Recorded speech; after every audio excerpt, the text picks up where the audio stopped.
Welcome to Radha Vallabh group of institutions. आज के lecture में हम लोग एनालॉग इलेक्ट्रॉनिक्स का न्यू टॉपिक पढ़ेंगे, वीआई कैरेक्टरिस्टिक ऑफ डायोड। मतलब कि इसके पहले मैंने जो पढ़ाया था डायोड का फॉरवर्ड बायस और रिवर्स बायस में किस तरीके से करंट का फ्लो हो रहा है, कैसे हो रहा है, वो चीज़ें अब हम इस प्लॉट के थ्रू देखेंगे। फॉरवर्ड बायस में मैंने बताया था कि जब जो वोल्टेज अप्लाई कर रहे हैं, ठीक है, जो अप्लाइड वोल्टेज जैसे ही उसकी नी वोल्टेज यानी जो बैरियर पोटेंशियल होता है डिवाइस का उससे ज़्यादा होता है तो करंट बहुत तेज़ी से फ्लो करना शुरू कर देता है, करंट यहाँ से फ्लो करना शुरू कर देता है। ठीक है, मतलब कि कह लीजिए कि नी वोल्टेज जो बैरियर पोटेंशियल सिलिकॉन के लिए था 0.7 और जर्मेनियम के लिए 0.3 उतना मिल जाता है। उससे जैसे ही ज़्यादा होता है तो आपका जो डिवाइस है वो कंडक्ट करना यानी जो डायोड है वो कंडक्ट करना शुरू कर देता है। ठीक है, और उसमें करंट तेज़ी से फ्लो करना शुरू कर देता है। अब देखिए यहाँ पर ध्यान से देखिएगा, ये फॉरवर्ड बायस का मतलब कैरेक्टरिस्टिक है। पॉइंट ए को देखिए, पॉइंट ए और पॉइंट बी को देखिए, यहाँ पे 0.7 वोल्टेज है, यानी कि जो हम वोल्टेज अप्लाई कर रहे हैं जैसे ही 0.7 है, यहाँ इस पॉइंट पर करंट मतलब उस डिवाइस में तेज़ी से इंक्रीज़ करना शुरू कर देता है और कह लीजिए कंडक्शन होना शुरू हो गया। बट इसके पहले 0.7 वोल्टेज के पहले उसमें करंट फ्लो नहीं होता है, धीरे धीरे थोड़ी बहुत होती है, बहुत ज़्यादा नहीं होती है। तो उसके पहले देखिए कि वोल्टेज अगर हमने 0.7 से पहले दिया तो यहाँ पे भी करंट ज़ीरो, यहाँ पे भी करंट ज़ीरो है। ठीक है, तो ये फॉरवर्ड बायस था, लेकिन फॉरवर्ड बायस में ही आपका करंट जो है वो फ्लो करता है और डिवाइस कंडक्शन के केस में रहता है, ये कहा जाता है।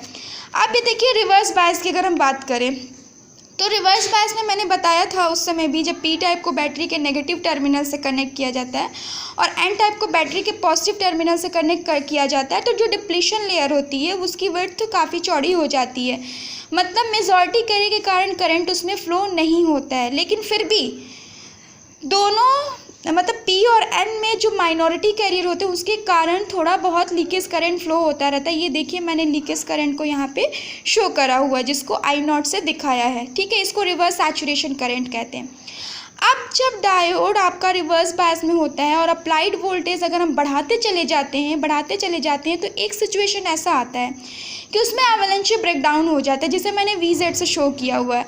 एवलांचे ब्रेकडाउन क्यों होता है? ड्यू टू माइनॉरिटी कैरियर के कारण एवलांचे ब्रेकडाउन होता है, जिसके कारण करंट बहुत तेज़ी अमाउंट में फ्लो करना शुरू कर देती है। ठीक है, बट फिर भी हम लोग इसको नहीं यूज़ करते हैं ये प्रोसेस को, क्योंकि इसमें डिवाइस को जलने का खतरा होता है।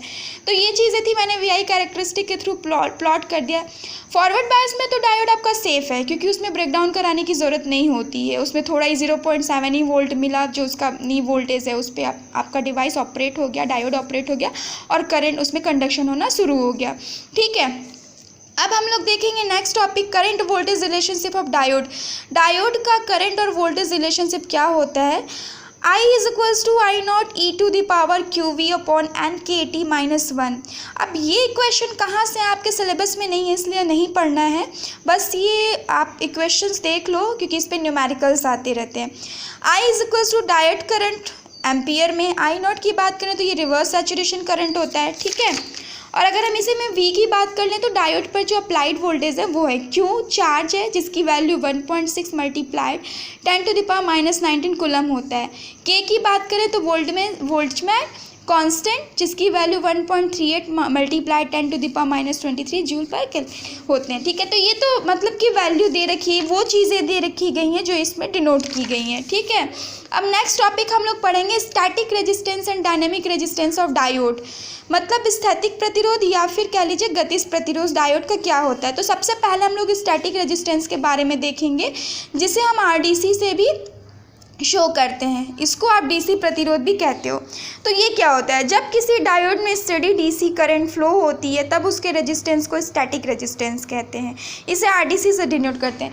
यानी कि डायोड है उसमें एकदम बिल्कुल स्टडी करंट फ्लो हो रही है तो उस केस में, ठीक है, उस केस में क्या होता है, जो रेजिस्टेंस होता है उसे हम लोग स्टैटिक रेजिस्टेंस कहते हैं। और उसको मैंने किस चीज़ से दिखाया? RDC is equals to VD upon ID। VD क्या है? डायोड का वोल्टेज है और ये डायोड का करंट है। कब के केस में? जब स्टडी करंट फ्लो हो रही है। ठीक है, स्थैतिक करंट फ्लो हो रही है तो। अब सेकंड है डायनेमिक रेजिस्टेंस, जिसको हम लोग गतिज प्रतिरोध कहते हैं। तो ये क्या होता है, इसकी पहला डेफिनेशन देखते हैं, फिर हम यहाँ से चीज़ों को समझेंगे। जब किसी डायोड में करंट की वैल्यू अपने एवरेज वैल्यू से चेंज होता है, तब डायोड के वोल्टेज में होने वाला वेरिएशन यानी डेल वी तथा करंट में होने वाला वेरिएशन डेल आई के रेशियो को डायोड का डायनेमिक रेजिस्टेंस या एसी रेजिस्टेंस कहते हैं, जिसे हम लोग स्मॉल आर डी से शो करते हैं। Small R D is equals to del V upon del I. इसको देखिए समझेंगे। बेसिकली क्या होता है, डायोड में मान लीजिए हम लोग वोल्टेज वैरी करा रहे हैं, ठीक है। जब आप वोल्टेज वैरी करा रहे हो थोड़ा बहुत, तो करंट भी वैरी करेगा, तो उसका जो रेशियो आता है वो आपका डायनेमिक रेजिस्टेंस आता है। अब देखिए इसको प्लॉट के थ्रू भी आप समझिए। यहाँ पे मैंने प्लॉट में एक पॉइंट लिया हुआ है, ये आपका फॉरवर्ड बायस का केस है। 0.7 से करंट धीरे धीरे इंक्रीज करना शुरू कर रहा है, ठीक है, क्योंकि डायोड कंडक्ट करना शुरू कर दिया। अब इस ए पॉइंट को देखिए, यहाँ पे अगर हम वोल्टेज को देखें तो 0.10 वोल्ट है, और अगर इसी पॉइंट पे करंट की वैल्यू देखें, करंट तो यहाँ है ना, करंट की वैल्यू देखें तो 5 मिली एम्पियर। अब दूसरा पॉइंट अगर हम देखते हैं जो वैरी कर रहा है, बी पॉइंट, यहाँ पे जो वोल्टेज की वैल्यू है 0.12 वोल्ट, और यहाँ अगर करंट की बात करें तो 10 मिली एम्पियर, ठीक है। तो हम जो वोल्टेज में वेरिएशन हो रहा है वो कैसे फाइंड करेंगे, अपर वोल्टेज माइनस लोअर वोल्टेज, 0.12 और 0.12 में से 0.10 को सब्सट्रैक्ट कर देंगे तो ये वोल्टेज में होने वाले वेरिएशंस मिल जाएंगे।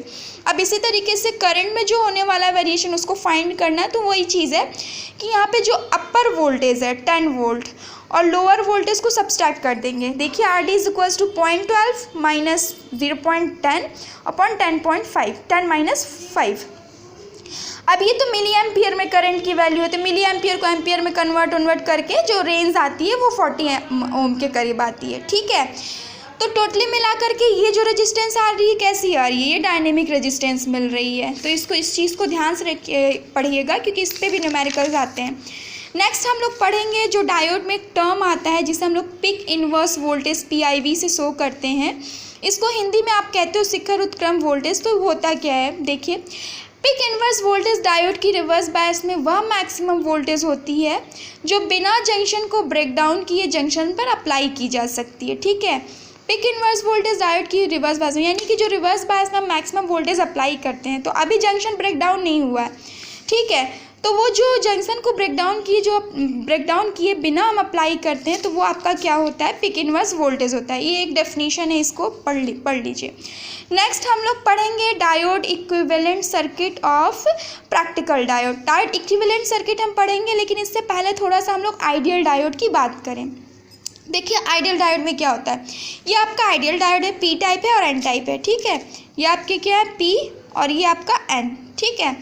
तो नॉर्मल अगर फॉरवर्ड बायस के केस में अगर हम कनेक्शन करते हैं, फॉरवर्ड बायस में क्या करते हैं, P को बैटरी के पॉजिटिव टर्मिनल से और N को बैटरी के नेगेटिव टर्मिनल से कनेक्ट करते हैं, ठीक है।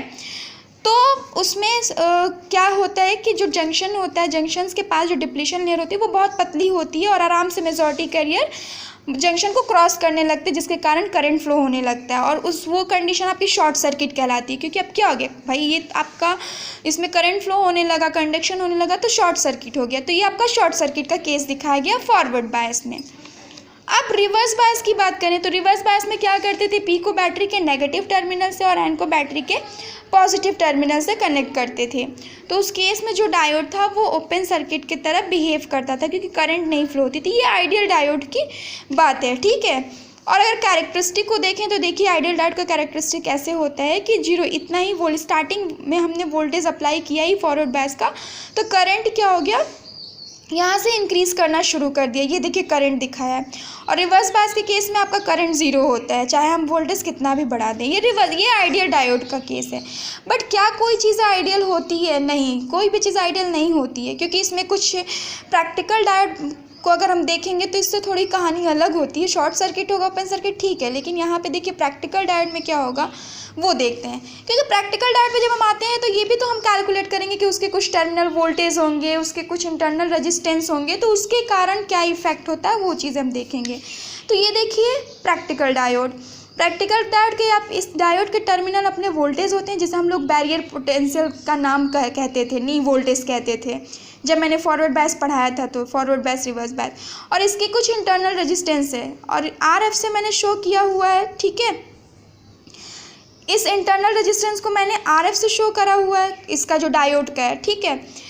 और अगर फॉरवर्ड बायस है डायोड तो शॉर्ट सर्किट है, ठीक है, मैंने शॉर्ट सर्किट दिखा दिया। और अगर रिवर्स बायस है तो ओपन सर्किट ऑफ डायोड मैंने शो करा हुआ है। अब इसको थोड़ा सा कैरेक्टरिस्टिक इसकी अलग होगी आइडियल डायोड से, वो देखिए कैसे। अगर हम इसकी कैरेक्टरिस्टिक देखें प्रैक्टिकल डायोड की, तो मैं बताती हूँ कैसा होता है।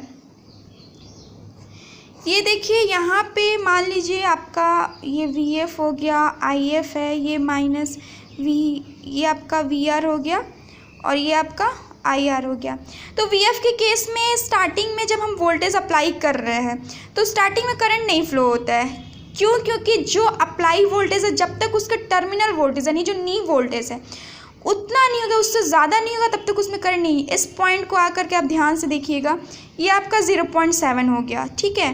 0.7 जब हम अप्लाइड वोल्टेज की वैल्यू 0.7 कर देते हैं, जैसे ही उसकी नी वोल्टेज को क्रॉस करती है तब जा कर के वो डायोड में करंट फ्लो होना शुरू होता है, ठीक है। ये देखिए यहाँ पे, ये मैंने बताया था 0.7 वोल्ट। 0.7 वोल्ट के पहले आपका डायोड कंडक्ट नहीं करता है, जबकि आइडियल में ऐसा नहीं। आइडियल का कैरेक्टरिस्टिक देखिए कैसा हो रहा है, लेकिन यहाँ पे कैरेक्टरिस्टिक अलग है। ये प्रैक्टिकल डायोड है। ये ऐसा है किस लिए हो रहा है? क्योंकि उसके कुछ अपने इंटरनल रेजिस्टेंस है और नी वोल्टेज है, अपना जो खुद का पोटेंशियल है वो, उसके कारण। और अगर रिवर्स बायस की बात करें, ओपन सर्किट की तरह बिहेव करता है, ठीक है, लेकिन ड्यू टू माइनॉरिटी करंट कुछ लीकेज करंट भी तो फ्लो होता है, कुछ लीकेज करंट है ना, तो वो इस तरीके से कैरेक्टरिस्टिक आते हैं। और एवलांचे ब्रेकडाउन तो अलग ही केस होता है। तो ये था आपका प्रैक्टिकल डायोड, है ना। अब